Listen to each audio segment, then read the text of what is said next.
सभी लोग यहाँ पे तैयार हो जाइए। और आप सभी लोग कमेंट्स आते हैं सर ऑप्शंस को डिटेल के साथ चर्चा कीजिए, बिल्कुल करेंगे। पहला प्रश्न आप लोगों की स्क्रीन पर है। पहला प्रश्न है, निम्नलिखित में से कौन से मनोवैज्ञानिक का मनोविज्ञान या बंध मनोविज्ञान या संयोजनवाद कहलाता है? बॉगले का, कोफा का, कोहलर का या थॉर्नडाइक का? सभी कमेंट कीजिएगा। जी हाँ, मेरे सभी प्यारे में सभी शिक्षक बंधु कमेंट कीजिएगा। तो आप सभी लोग जानते हैं इनमें से जो मनोवैज्ञानिक का मनोविज्ञान या बंध मनोविज्ञान या संयोजनवाद कहलाता है वह आपका कौन सा कहलाता है?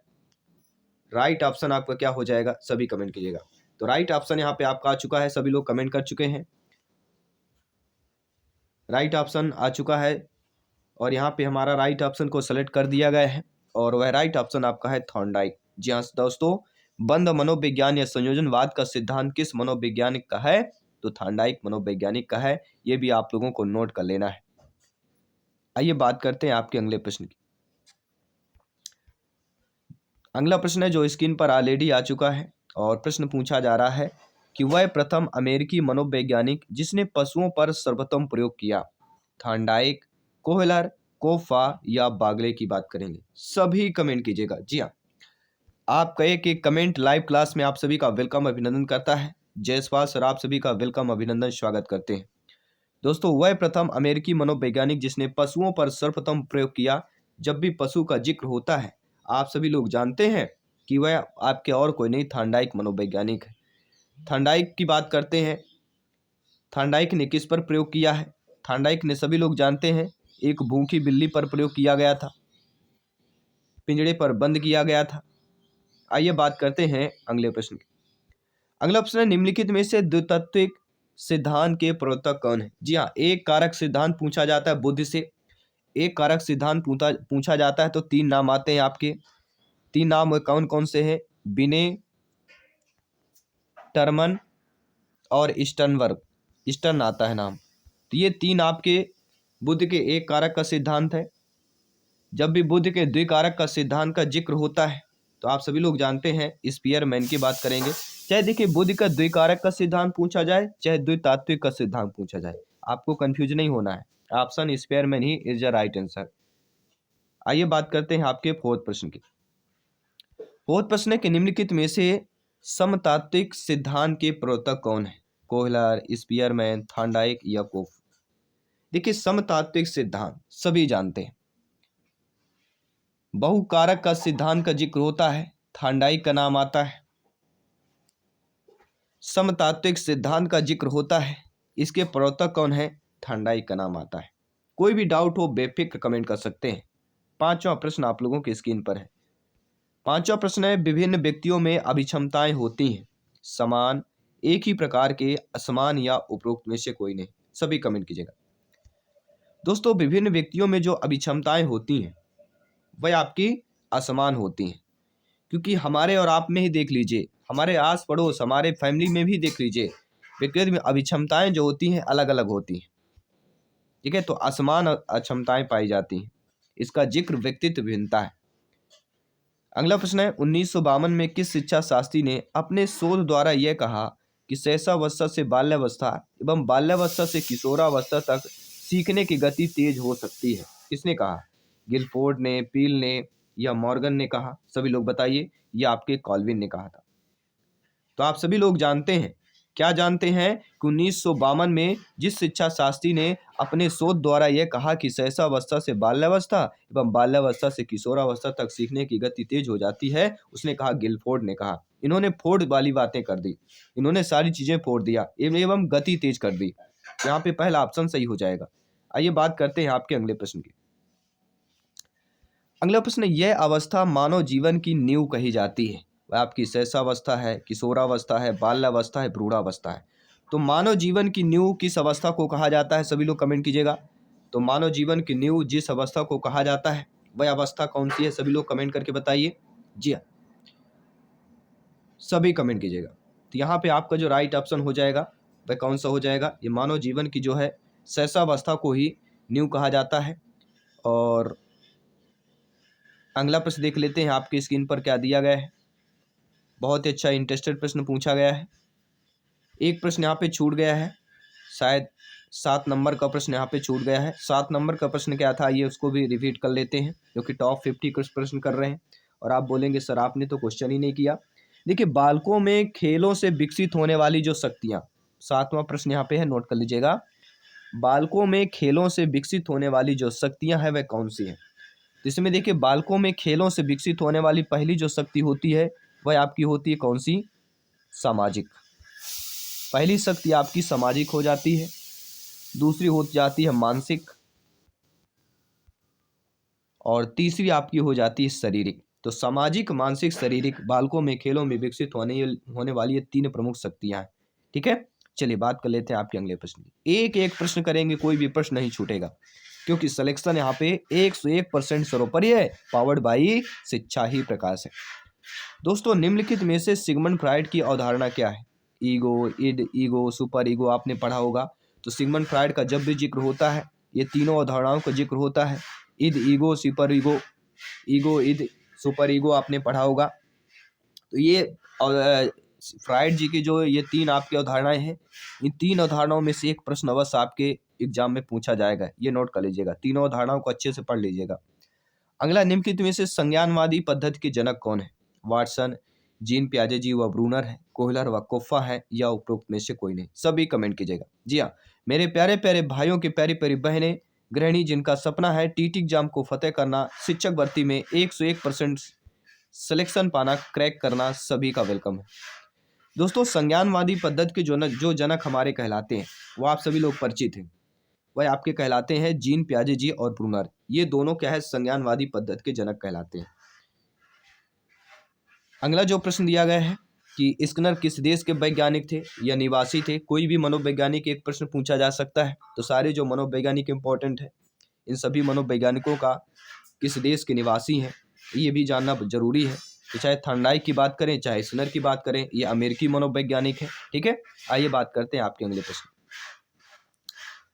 अगला प्रश्न है, मनोविज्ञान के संबंध में क्रो एवं क्रो की परिभाषा क्या है? तो क्रो एवं क्रो की जो परिभाषा है मनोविज्ञान के संबंध में, वह यह परिभाषा है, किसी व्यक्ति के जन्म से लेकर वृद्धावस्था तक के अधिगम अनुभवों का वर्णन तथा धारणा ही मनोविज्ञान है। क्या है क्रो एवं क्रो की परिभाषा? किसी व्यक्ति के जन्म से लेकर वृद्धावस्था तक 2 अवस्थाओं का जिक्र हुआ है, और यहाँ पे क्रो एवं क्रो 2 बार जिक्र हुआ है, 2 बार क्रो और 2 बार अवस्थाओं का जिक्र हुआ है। तो समझ लीजिए वह किसकी परिभाषा है? क्रो एवं क्रो की परिभाषा है। ये छोटी छोटी चीजों को नोट करते जाना है, अपनी तैयारी को बेहतर करते जाना है, अपनी नॉलेज को और क्या है एग्रेसिव करते जाना है। अगला, बालक के विकास का अध्ययन हमें यह जानने योग्य बनाता है कि क्या पढ़ाया और कैसे पढ़ाएं। यह कथन किस मनोवैज्ञानिक का है? जब आपकी नियुक्ति होगी, आप लोग अध्यापक अध्यापिका बनेंगे, शिक्षक बनेंगे, विद्यार्थी को जब आप बालक बालिकाओं शिक्षार्थी को पढ़ाने जाएंगे, तब बालक के विकास का अध्ययन को आप यह जानने के योग बताना कि क्या पढ़ाएं और कैसे पढ़ाएं। यह कथन किस मनोवैज्ञानिक का दिया गया था? सभी लोग कमेंट कीजिएगा। क्या वह स्किनर है, ब्राउन है, या आपके गिलफोर्ड है, या क्रो एवं क्रो है? तो बालक के विकास के अध्ययन में हमें जानने योग्य बताना कि क्या पढ़ाएं, जहां भी ये आपको जिक्र हो इस लाइन का, क्या पढ़ाएं और कैसे पढ़ाएं, आपको आंख बुन कर गिलफोर्ड के ऑप्शन पे सही कर देना है। आइए बात करते हैं अगले प्रश्न की। सारे नोट्स पीडीएफ फाइल फ्री में प्राप्त होने वाले हैं, नोट करते जाइएगा। निम्नलिखित में से शिक्षा मनोविज्ञान का अध्ययन क्षेत्र क्या कहलाता है? देखिए, शिक्षा मनोविज्ञान का अध्ययन क्षेत्र बालक की विकास अवस्थाओं का अध्ययन भी होता है, अधिगम क्रियाओं का अध्ययन होता है, बालक के वंशानुक्रम एवं वातावरण का अध्ययन होता है। अर्थात उपरोक्त सभी ऑप्शन यहाँ पे सही हो जाएगा। नो डाउट, आई होप आप समझ गए होंगे। अगला प्रश्न, निम्नलिखित में से मनोविश्लेषणात्मक संप्रदाय के प्रतिपादक हैं? कर्ट लेविन है, सिगमंड फ्रायड है, वर्दीमर है, या मैकडूगल है? देखिए, जब भी मनोविश्लेषण या मनोविश्लेषणात्मक संप्रदाय का जिक्र होता है, इसके प्रतिपादक का जिक्र होता है, एक ही नाम आता है, सिगमंड फ्रायड। सेकंड ऑप्शन यहाँ पे सही कर लीजिएगा। अगला प्रश्न देख लेते हैं कि भाषा शिक्षण की प्रथम कक्षा किसे माना जाता है? तो भाषा शिक्षण की प्रथम कक्षा किसे माना जाता है? सभी लोग जानते हैं, वह आपका पहली कक्षा घर को। जी हाँ, क्योंकि भाषा शिक्षण की बात करेंगे, बच्चा कहाँ से भाषा सीखता है? बच्चा जो है, बालक बालिका शिक्षार्थी विद्यार्थी कहाँ से भाषा, उसकी जो प्रथम कक्षा जो होती है वह क्या होता है? घर होता है। यहाँ पे थर्ड वाला ऑप्शन सही हो जाएगा, उपरोक्त सभी वाला मत कीजिएगा। अगला प्रश्न नोट कर लेते हैं। पियाजे जी के अनुसार मूष चक्रियात्मक का स्टार किस अवधि में घटित होता है? यहाँ पे स्टार नहीं स्तर होना चाहिए, ठीक है, मिसप्रिंट हुआ है। तो मूल संक्रियाओं का स्तर जो है किस अवधि में घटित होता है? जीन पियाजे जी की 4 अवस्थाएं हैं, चारों अवस्थाओं का जिक्र यहाँ पे ऑप्शन से किया गया है। जन्म से लेके 2 वर्ष तक होता है आपका संवेदी गामक अवस्था होती है, ठीक है। दूसरी अवस्था होती है पूर्व संक्रियात्मक अवस्था होती है। तीसरी अवस्था होती है आपकी जो चौथे ऑप्शन में दी गई है, मूल संक्रियात्मक अवस्था होती है। और यहाँ पे जो मूर्त दिया गया वही है, तो यहाँ पे 7 से 11 वाले ऑप्शन को सही कर लेना है, फोर्थ ऑप्शन को यहाँ पे सही कर लेना है। आइए बात करते हैं अगले प्रश्न की। अगला प्रश्न है जो कई बार टीटी एग्जाम में पूछा गया है, रिपीट हुआ है और संभावित प्रश्न है कि व्यवहारवादी ने कहा है मुझे नवजात शिशु दे दो, उसे डॉक्टर वकील चोर जो चाहूं बना सकता हूं। ये जादूगर कहलाते हैं। और ये जादूगर कौन है? ये नवजात शिशु के जादूगर और कोई नहीं, आपके वाटसन मनोवैज्ञानिक हैं जो व्यवहारवाद के जनक कहलाते हैं। तो यहाँ पे पहला ऑप्शन सही कर लेना है। आइए बात करते हैं अगले प्रश्न की। 20वीं शताब्दी को बालक की शताब्दी किसने कहा? ये भी कई बार पूछा गया, रिपीटेड हुआ प्रश्न है। देखिए 20वीं शताब्दी को बालक का शताब्दी कहने वाले हैं, सभी लोग जानते हैं। शताब्दी शताब्दी 2 बार जिक्र हुआ है। जहां भी 2 बार जिक्र हो क्रू एवं क्रू का ऑप्शन सबसे ज्यादा होता है। 90% चांस होता है जहां पर 2 शब्दों का जिक्र होता है, 2 चीजों का जिक्र होता है, वहां पे क्रू एवं क्रू की परिभाषा होती है, उनका स्टेटमेंट होता है। अगला प्रश्न है कोवल वर्ग के अनुसार किस अवस्था में नैतिकता बाह्य कारकों द्वारा निर्धारित होती है? पश्चात और पारंपरिक अवस्था, पूर्व पारंपरिक अवस्था या इनमें से कोई नहीं। 6 चरण दिए गए हैं कोवल वर्ग के अनुसार। जिस अवस्था में नैतिकता बाह्य कारकों द्वारा निर्धारित होती है वह आपकी अवस्था और कोई नहीं, आपकी पूर्व पारंपरिक अवस्था कहलाती है। यहाँ पे सेकंड ऑप्शन को सही कर लेना है। अगला जो प्रश्न दिया गया है कि बाल मनोविज्ञान का क्षेत्र यहाँ पे पूछा जा रहा है, सभी कमेंट कीजिएगा। तो बाल मनोविज्ञान का क्षेत्र कहलाता है, तो बाल मनोविज्ञान का जो क्षेत्र हो जाता है वह गर्भावस्था से किशोरावस्था तक की विशेषताओं का अध्ययन हो जाता है। तो यहाँ पे आपको जो थर्ड ऑप्शन दिया गया है वह हमारा सही हो जाएगा, नो डाउट। आई होप आप समझ गए होंगे। बात करते हैं अगले प्रश्न की। अगला प्रश्न, निम्नलिखित में से कौन सा वृद्धि और विकास के सिद्धांतों से संबंधित नहीं है? तो ये हम सभी लोग जानते हैं कि वृद्धि और विकास के सिद्धांतों से जो हमारा संबंधित हो जाता है वह व्यक्तित्व का सिद्धांत, समन्वय का सिद्धांत और निरंतरता का सिद्धांत संबंधित हो जाता है, लेकिन वर्गीकरण का सिद्धांत ये आपका संबंधित नहीं होता है। इसलिए वृद्धि और विकास में क्या क्या संबंधित है ये भी जान लेना। व्यक्तित्व, समन्वय और निरंतरता का सिद्धांत, लेकिन वर्गीकरण का आपका सिद्धांत सम्मिलित नहीं होता है। अगला प्रश्न दिया गया है कि शिशु का अधिकांश व्यवहार आधारित होता है। तो किसी भी बच्चे का, शिशु का अधिकांश जो व्यवहार निर्धारित होता है नैतिकता पर, वास्तविकता पर, ध्यान पर या मूल प्रवृत्तियों पर। सभी कमेंट कीजिएगा। जी हाँ दोस्तों, शिशु का अधिकांश जो व्यवहार आधारित होता है वह मूल प्रवृत्तियों पर होता है। मूल प्रवृत्ति का जिक्र हुआ है, मैकडूगल का नाम अवश्य लिया जाता है। 14 मूल प्रवृत्तियां सभी लोग जिक्र होंगे। अगला प्रश्न है वाइगोस्की का सिद्धांत किस पर आधारित है? तो आप सभी लोग जानते हैं वाइगोस्की का सिद्धांत जो है निकट विकास क्षेत्र पर आधारित है। थर्ड वाला ऑप्शन यहाँ पे सही कर लेना है, नो डाउट। अगला प्रश्न आ चुका है कोहलबर्ग ने अपने नैतिक विकास को कितने स्तरों में बांटा है? तो कोहलबर्ग ने, सभी लोग जानते हैं, जब भी स्तर का जिक्र होगा तो ये जान लीजिएगा 3 स्तर यहाँ पे नाम आएंगे और 6 चरणों में यहाँ पे बांटा गया है। 3 स्तरों के साथ साथ 2-2 स्तरों का एक जो आपका स्तर है इसमें 2 चरणों का जिक्र हुआ है। और पहला जो स्तर है पूर्व परंपरागत स्तर या पूर्व नैतिक स्तर 4 से लेकर 10 वर्ष तक होता है। पहले स्तर में 2 होते हैं, दंड तथा आज्ञा पालन अभिमुखता, दूसरा होता है आत्म अभिरुचि तथा प्रतिफल होता है। फिर हमारा दूसरा होता है परंपरागत नैतिक स्तर 10 से 13 वर्ष, इसमें अधिकार संरक्षण अभिमुखता, अच्छा लड़का या लड़की, जब भी अच्छा लड़का लड़की का जिक्र होगा कोहलबर्ग की द्वितीय स्तर परंपरागत नैतिक स्तर से संबंधित होगा। तीसरा आपका चरण है उत्तर परंपरागत नैतिक स्तर या इसे आत्म अंगीकृत नैतिक स्तर कहते हैं। ये 13 वर्ष से ऊपर की अवस्था है। इसमें सामाजिक अनुभव अभिमुखता आती है और सार्वभौमिक नैतिक सिद्धांत अभिमुखता आती है। ये आपके ठीक है। तो यहाँ पे स्तर पूछा गया तो 3 स्तरों की बात करेंगे। और अगला प्रश्न है जो बहुत ही बेहतरीन प्रश्न है, जो अक्सर पूछा जाता है कि जीन पियाजे जी के अनुसार मानसिक विकास की अवस्था क्या कहलाती है? तो जीन पियाजे जी के अनुसार मानसिक विकास की अवस्था इंद्रजनित गामक अवस्था कहलाती है, पूर्व संक्रियात्मक अवस्था, मूल संक्रियात्मक अवस्था। ये तीनों अवस्थाएं मानसिक विकास की अवस्था है। इसलिए फोर्थ ऑप्शन जो दिया गया है ये सभी वाला ऑप्शन हम सही कर लेंगे। इसके बाद हम बात करेंगे आपके अगले प्रश्न। जीन पियाजे जी ने किसी बच्चे के विचारों में नए विचारों के समावेश हो जाने से क्या कहता है? जब आपकी नियुक्त होगी आप ही सोचिए, आपके बच्चे में कोई विचार है, जब नया विचार उन बच्चों में समावेशन होता है जब उन नए विचार को उनको जानकारी होती है, मिलती है, तो उसको क्या कहा जाता है? उसको ही सात्मीकरण कहा जाता है। यहाँ पे पहला ऑप्शन सही कर लेना है। अगला जो प्रश्न दिया गया है कि बच्चों के विकास से संबंधित निर्माण एवं खोज सिद्धांत इनमें से किसने दिया? देखिए, जब भी आपके प्रश्न में एक चीज आए, निर्माण और खोज का सिद्धांत, निर्माण और खोज का सिद्धांत एक ही मनोवैज्ञानिक है और वो कोई है आपके जीन पियाजे जी, जो संज्ञानात्मक सिद्धांत के जनक कहलाते हैं। अगला प्रश्न स्क्रीन पर आपके आ चुका है कि पियाजे जी के अनुसार कोई बच्चा किस अवस्था में अपने परिवेश की वस्तुओं को पहचानने एवं उनमें विभेद करने लगता है? कौन सी अवस्था है? देखिए, कोई भी अपने परिवेश को जानने लगे, अपने परिवेश की वस्तुओं को पहचानने लगे और उनमें विभेद मतलब उनमें अंतर करने लगे, तो यह अवस्था कौन सी कहलाती है? आपकी 2 से लेकर 7 वर्ष तक की अवस्था पूर्व संक्रियात्मक अवस्था द्वितीय अवस्था कहलाती है, जो यहाँ पे तीसरे ऑप्शन पे दिया गया है। आइए बात करते हैं आपके अगले प्रश्न। जन्म से मृत्यु तक चलने वाली जो प्रक्रिया होती है उसको क्या कहा जाता है? तो सभी लोग जानते हैं, कई बार पूछा जाता है। देखिए, वृद्धि जो होती है वह आपके कुछ निश्चित समय तक होती है, सीमित होती है, लेकिन बुद्धि का विकास भी सीमित होता है, परिपक्वता भी, लेकिन जो विकास होता है वह जन्म से लेकर मृत्यु तक चलने वाली प्रक्रिया को विकास ही कहा जाता है। यहाँ पे पहला ऑप्शन सही कर लेंगे।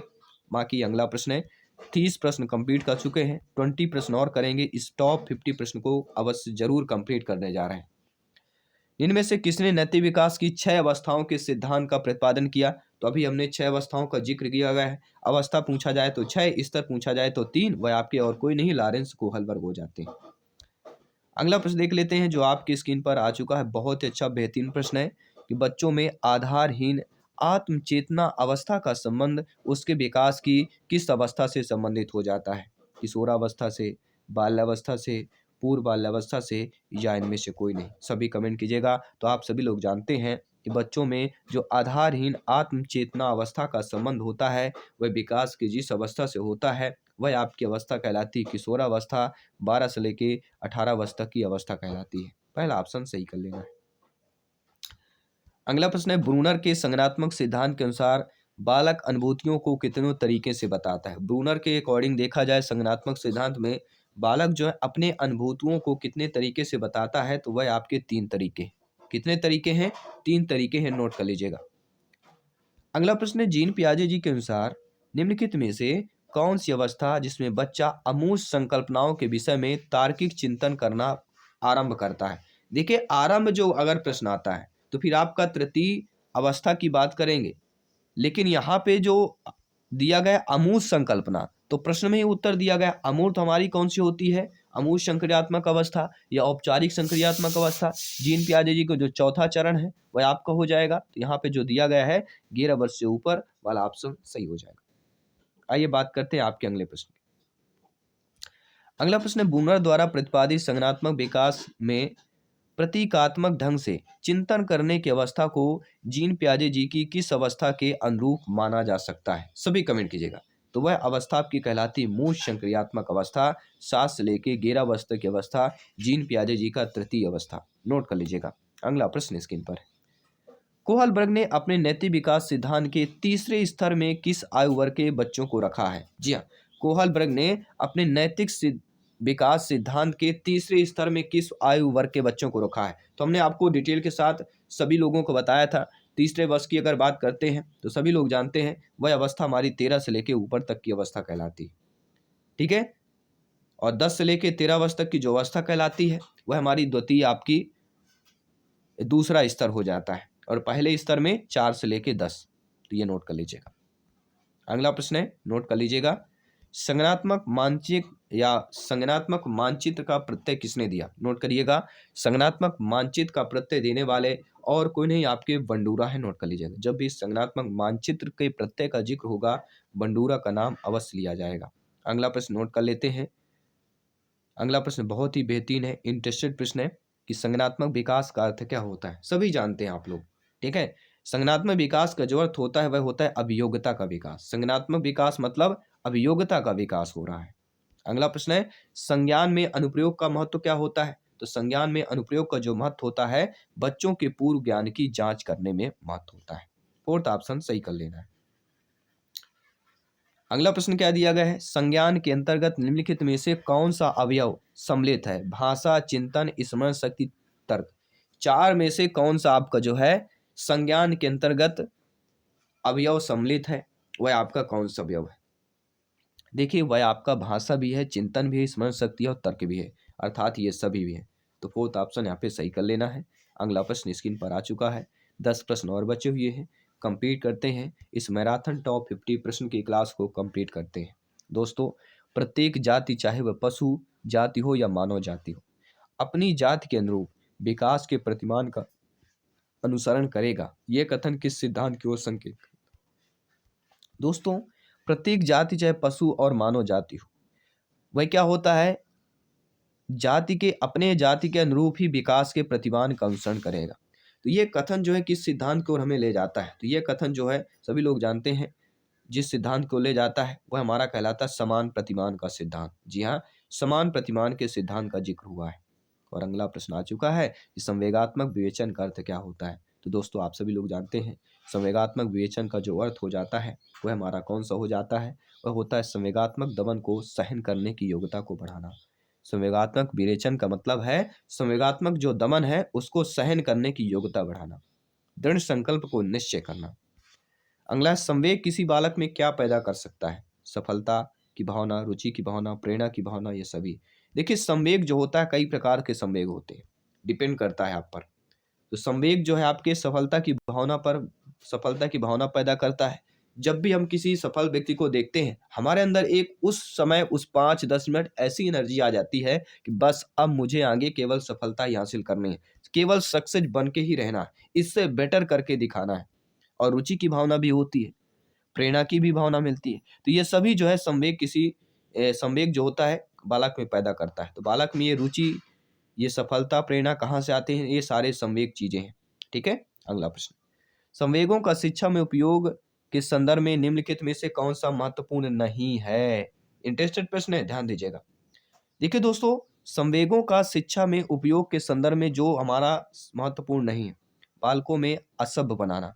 तो असभ्य शब्द बालक को बनाना मतलब कहीं ना कहीं नेगेटिविटी की बात करेंगे, नकारात्मक ऑप्शन ही दे दिया गया है, तो यह आपका महत्वपूर्ण नहीं होगा। बाकी जो दिए गए हैं कि बालक में अध्ययन के प्रति रुचि पैदा करना, बालक में समाज के अनुकूल व्यवहार करने की क्षमता पैदा करना, बालकों को शिष्ट बनाना, ठीक है, तो ये तीनों है, लेकिन पहला ऑप्शन आपका सही नहीं दिया गया है। अकॉर्डिंग टू क्वेश्चन पहला ऑप्शन सही कर लेंगे।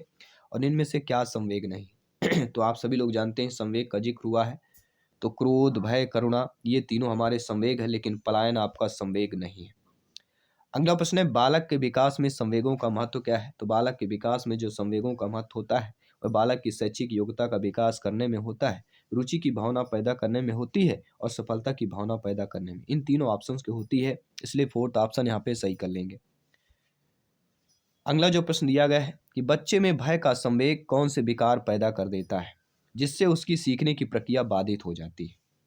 देखिए, बच्चे में ऐसा भय का संवेग जो विकार पैदा कर देता है जिससे उसके सीखने की प्रक्रिया बाधित होती है, और अक्सर ये हमारे और आपके साथ होता है। और वह आपका भय या संवेग, भयग्रस्त बच्चा अपने अंतर्निहित भावों को व्यक्त नहीं कर पाता है, जिसके परिणाम से वो कुंठाग्रस्त हो जाता है। तो ये कुंठा जो प्रवृत्ति है, जो कुंठा या ग्रस्त है, ये आपका बहुत ही प्रभाव करता है, आपके भय का संवेग के विकार पैदा कर देता है। संवेग का एक प्रमुख तत्व क्या है, या यहाँ पे प्रश्न दिया गया कौन सा नहीं है? तो संवेग का जो प्रमुख हमारा तत्व कहलाता है विश्लेषण, अनुप्रयोग और ज्ञान कहलाता है, लेकिन समस्या है आपका संवेग का एक प्रमुख तत्व नहीं कहलाती है। और अगला प्रश्न दिया गया है, किसी बालक के संवेगात्मक अनुभवों के विश्लेषण हेतु उपयुक्त जो तरीका होता है वह क्या होता है? वह उद्योगों की प्रतिक्रिया होती है।